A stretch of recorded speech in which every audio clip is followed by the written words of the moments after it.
Good morning, everybody, and welcome to another edition of On the Clock with Personal Living Alert. I'm David. I'm with Personal Living, and today we have Dominic Aloma from United Care Home Health Services.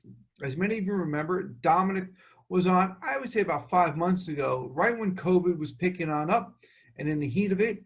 And we're going to talk to Dominic about what's going on today and anything new and exciting. So, Dominic, good morning. How are you today? Good morning, David. Yeah, thanks for having me again. I appreciate it. How's everything going? Oh, listen, everything is, the sun's shining. Life isn't too bad, right? Down here That's in true.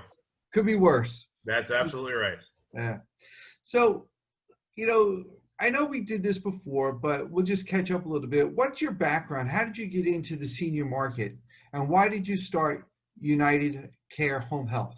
Yeah, so my background, I've been a therapist for 21 years, a physical therapist. I have a bachelor's in physical therapy, a master's in advanced rehab, and I have a doctorate in physical therapy as well. So for me, I've always loved every aspect of physical therapy. I was an athlete when I was younger, so I started off in the sports area. Went to the hospital, started working in rehabilitation, and I had several outpatient centers that I was running at that point.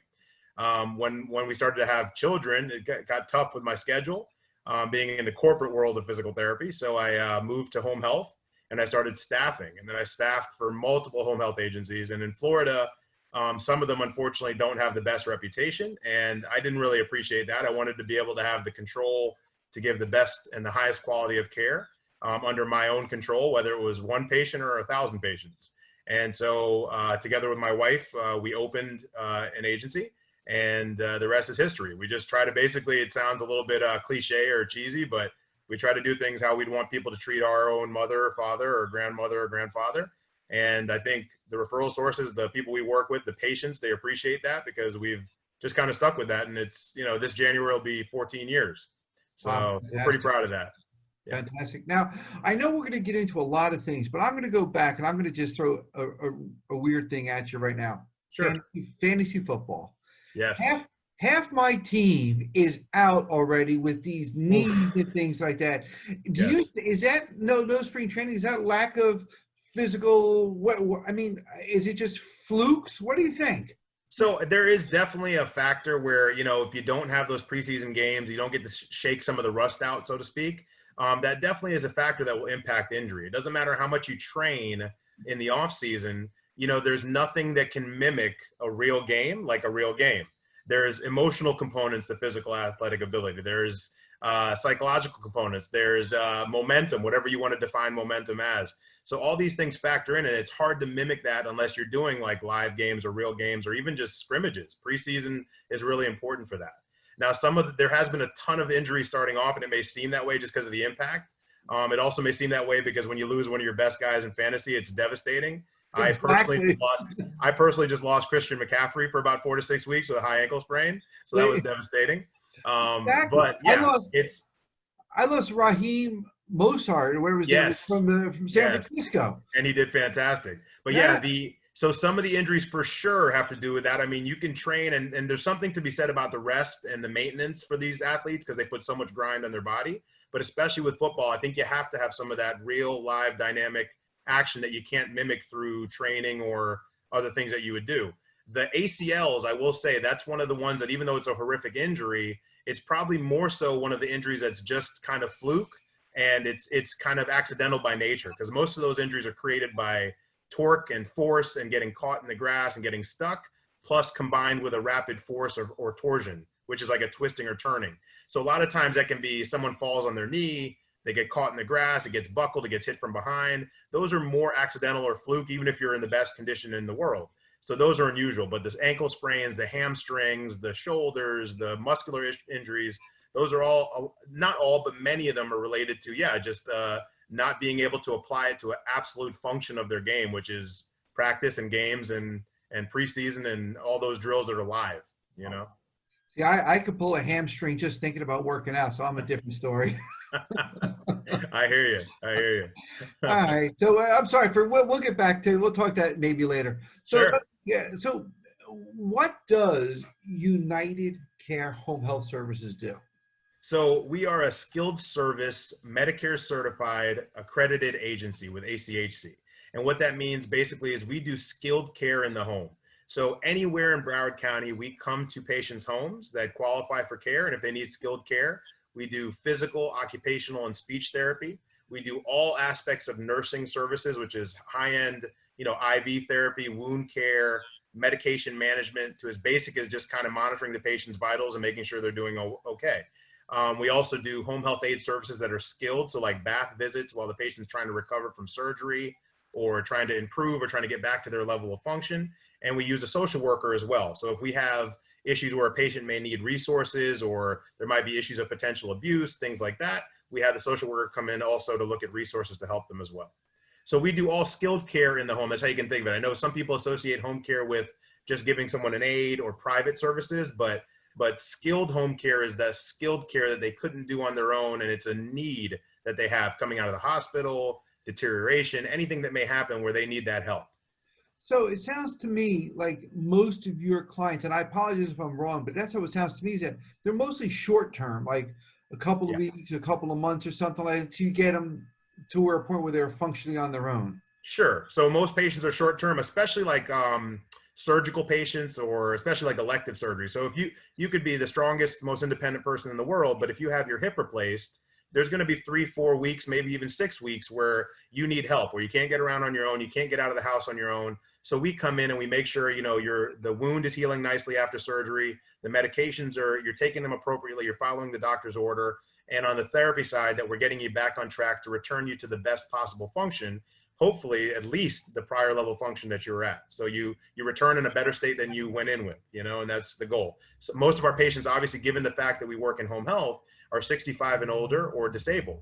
But we have many patients that are, whether they're on Advantage plans or HMOs or other insurances, where they just can't get out and we have to come help them. And that's, especially in the era of a pandemic right now, it's probably been heightened even more because some of these patients, it's just a higher risk for them to get out and go to outpatient or to the hospital or to the doctor multiple times a week. Yeah. Speaking about the pandemic, they're starting to lift some of the restrictions for COVID-19. How's that impacting you? Has it started impacting you, or do you anticipate something happening? What's going to go on? Yeah, so from the beginning, it's been tough because they closed down a lot of the surgeries and a lot of the procedures. So that was really tough on us as well. But, we've always, and we will continue to treat patients the same way as far as the level of care is always going to be the highest level of care. But in regards to the pandemic, we have to treat everybody as if they're positive. So besides universal hygienic precautions, we're going to always make sure that we have the right PPE for our staff. We're going to encourage patients to wear the appropriate PPE. Within reason, we're going to do the best we can to do distancing. When it comes to even with the patient, it's a little more challenging in physical therapy because if you're 6 feet away and the patient goes to fall, we don't want to be sprinting over to catch them. We want to make sure we're with them and we're protecting them. Right. But as best we can, we're doing everything we can to keep them safe. And it has been challenging. Thank goodness, especially in Broward County, at least particularly, the numbers have gone down tremendously.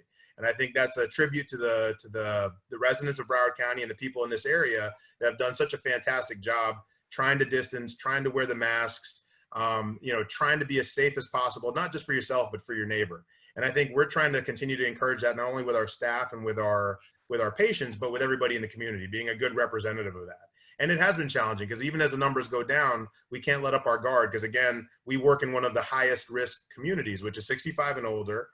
So we are testing a lot as well and making sure that our staff are negative, or if they're not negative, that they're quarantining when they need to, just following the best we can with these guidelines. And as you see, they're ever evolving. So we have to be able to evolve with them and keep our skill level very high. Exactly. Yeah. Every day you look at the CDC and there's something different. Right. It's never the same, not even from hour to hour, it seems like. Correct. And you have to try, in healthcare, I try to remind people because it's such a polarizing thing all of a sudden politically. I try to remind people that, this is still health. So it doesn't matter, as much as people want to tie it to politics and want to make it about politics, it seems like with everything nowadays, we have to still remember this is about health. And if you work in healthcare, if you're a healthcare professional, the most important thing is protecting yourselves and the people that you're around. And for us, that happens to be not just our family and our loved ones, but our patients. And so we're going to do everything we can to protect them. And we try to be as objective as possible to separate that, because at the end of the day, that is what it boils down to, is life or death and doing it the right way. Well, and that's what, that's what I tell my dad, who kind of takes care of my mom. I said, and this is kind of what you're saying, if you don't take care of yourself, you can't take care of anybody else at all. Correct. Because, if you're home, you're sick, you're tired, or whatever the case may be, you're no good. Right. So you're 100%. I agree with you 100%. You got to take, Yeah. it starts with you, and then you can take care of everybody else after that. Absolutely. Yep. So I understand what separates United from, I'm going to use the word traditional, that's probably the wrong word, a traditional home health agency or home health registry. Mm-hmm. What separates you from the rest of the pack that accepts that of the skilled, not the skilled facility, the skilled, what'd you call it? I already lost the word. Agencies. Yeah. Skilled service agencies. Skilled Yeah. service agency. What Yeah. separates you there? So for us, I mean, there's a few things. One, we're one of the few agencies that's owned and operated by a physical therapist. Many of the times agencies will be owned by maybe a nurse sometimes, which is great. Or maybe just businessmen that have this as part of their portfolio, or maybe it is their only livelihood. For me personally, I think it's great to be a healthcare provider and be an owner because I see both ends of it. For me, it's always first and foremost is protecting our patients and protecting our staff and obviously our community too. But it's also important to do that with a level of ethics and morality and the highest regard for what is the best for our patients, using evidence-based practice, using skill, and trying to be, again, that branch of support, those ears and eyes for the doctors, for the hospitals, for the referral sources that are using us, because they depend on us to be an extension of them to not only help the patients get better, but to help them thrive when they're done using us. One of the, a few of the things that really separate us as far as skill itself is our nurses. They're not contractors. Our nurses are either hired staff, salaried staff, or per diem staff. So we don't have a lot of turnover in our staff. We don't have staff that works with multiple agencies. They work with us and they believe in us and they support us. So there's less confusion for our patients, less confusion for us. There's a commitment to greatness, I think, when there's a family orientation, a family atmosphere in our office. All of the physical therapists, they work under me, and I've known them for years and years. I trust the therapists that I work with. I myself, I wear scrubs every day, as you can see, because at any time I'm ready to go out and see patients. It's still, with all the administration and all the other headaches that come with ownership, for me, the most important and my favorite thing still is treating patients. So I think they know there's a level there where the buck stops with me, and I don't let anything change when it comes to that. I have a high standard when it comes to time of visits, care, the quality, and everything else. As far as skill on the therapy side, where we are really, one of our big separations is, one, we communicate very well with the doctors. They always know what's going on. Two, we've been actually commended by hospitals because we have staff that will go out on the weekends. We have staff that do evaluations within 24 to 48 hours. We never delay past that time, because unless there's a request by the patient, because we just don't want, especially with post-operative patients, we don't want to have a chance where something we do, our delay, could impact the quality or the improvement or the prognosis of that patient. We just won't have it. And many agencies don't look at that.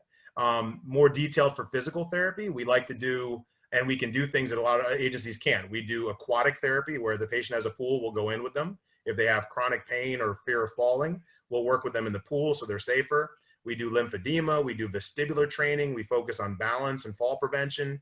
We do ergonomic training. There's several things that we do that separate us that many agencies just don't have either the skill or the qualifications to do.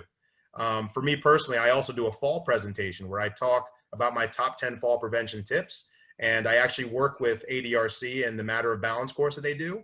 And I'm one of their guest skilled physical therapy presenters for the Matter of Balance course, where I talk about my top 10 tips, and we talk with patients in different communities and telling them how to protect themselves from falling and how to help them from falling when it comes to little tricks that can help them here and there.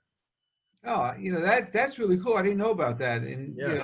And as you know, since I'm in the fall business, with my the medical alerts, Right. teaching people fall prevention is definitely a key thing. For sure.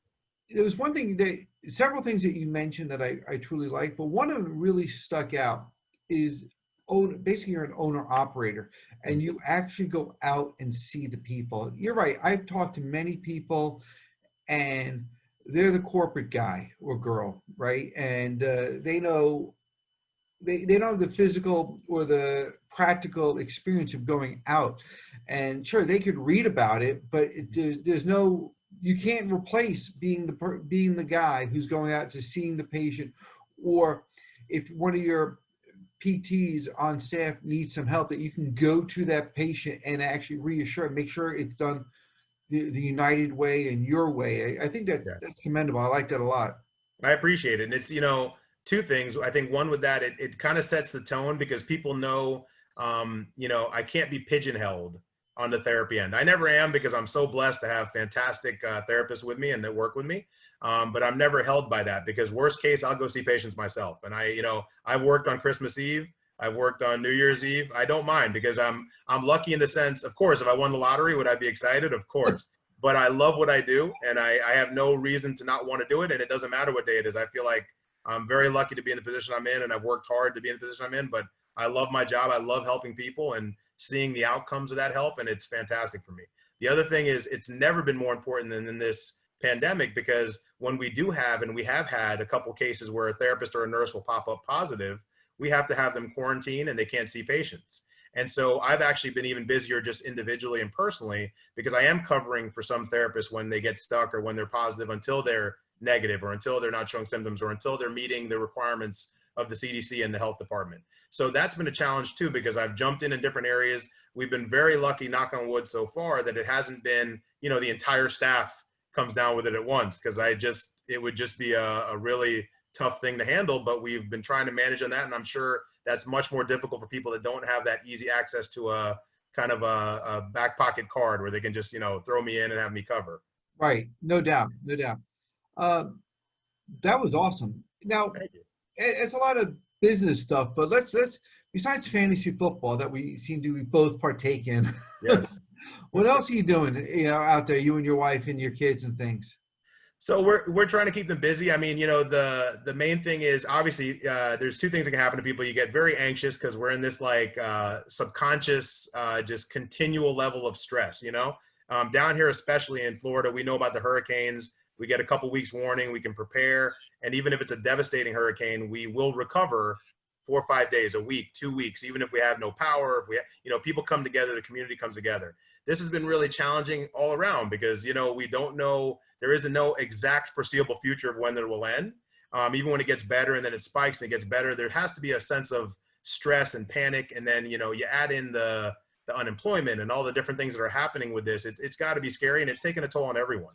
So for me, I go back to kind of the principles. I try with my family to go back to the principles of what keep you sane and sound, and a lot of those things are definitely get some fresh air, get some sunlight, try to get some exercise. Exercise has been shown besides for physical therapy and for physical strength, it shows that it has a tremendous effect on your affect, on your mood, on your memory, releasing certain hormones in your body that will actually make you happier.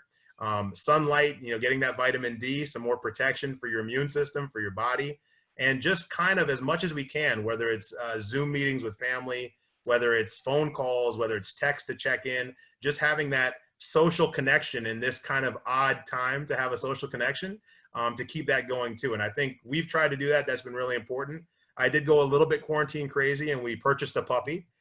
So I do think that was a quarantine crazy move, but we don't regret it. He's so cute and he's been great so far. And it's definitely a de-stressor for the family as well. But it's a challenge. And I think everybody in their own way is trying to do that. And I think it's tougher. Obviously, I'm in a very lucky position and I recognize that, but there is obviously people that are single parents who don't have a job right now, or, Right. waitress, or, other workers that are struggling to try to get back to some semblance of normalcy for their families, financially, physically, socially, and mentally, emotionally. I mean, it's tough. So for me, I'm trying to just remember that how appreciative I am of what I have and how I can help others kind of hopefully continue through this, navigate through it in a way that's going to help everybody. Yeah, I agree 100%. I mean, I can attest with the endorphins that are released through exercise, not personal experience, through Fabiana. Sure. She's been going to the gym for 35 years, and if she misses Wow. like 2 days in a row, Yeah. yeah, no, you definitely see a mood change until she hits Sure. that gym again and she becomes happy and things like that. No Right. doubt about it. But I Yeah. agree with the vitamin D. I mean, we've gone to the beach a couple of times, Yep. and down here in Fort Lauderdale, they've been socially distanced. Now, you've got younger kids. I don't, so I think we haven't been active in going out. We did go up to St. Petersburg the end of August to celebrate our anniversary, and we spent a couple nights up there. It was Great. very interesting to go outside of Broward County into Pinellas County, where their mindset is definitely different when it comes to masks and things like that. Sure. But we went, had a great time, came back, got tested, and we both passed our test or came back negative. I guess you don't want to pass it, you want to fail your test. I Sure. guess in a weird way. That's But very good. but we're trying to do a few things, and be safe at the same time, because like you said, you've got to. It's so mental, and if you don't take care of yourself and take care of your psyche, I don't know what's going to happen after that. Correct. So anyway, I just want to say thanks again for being on. I'm glad you are okay. Your wife, your family, the puppy are all doing well, an 18-year commitment there. But hey, listen, it's your commitment, not mine. So that's okay. I'll bring him over to Uncle David's for some babysitting, Yeah, there you go. Doing it on a day I'm not home, but I appreciate that. Anyway, I just want to say thanks, my friend. I appreciate you having me on. It's my pleasure. Thanks for having me, David. I appreciate it. And I appreciate all you're doing to kind of get everything out to the community and all you do with Personal Living Alert as well. It's fantastic. And it's a big help as far as when it comes to our patients as well, recognizing that. So thanks so much for all you do, and stay safe too, you and your family. All right. Thank you. Enjoy the day. Thanks. You too, David.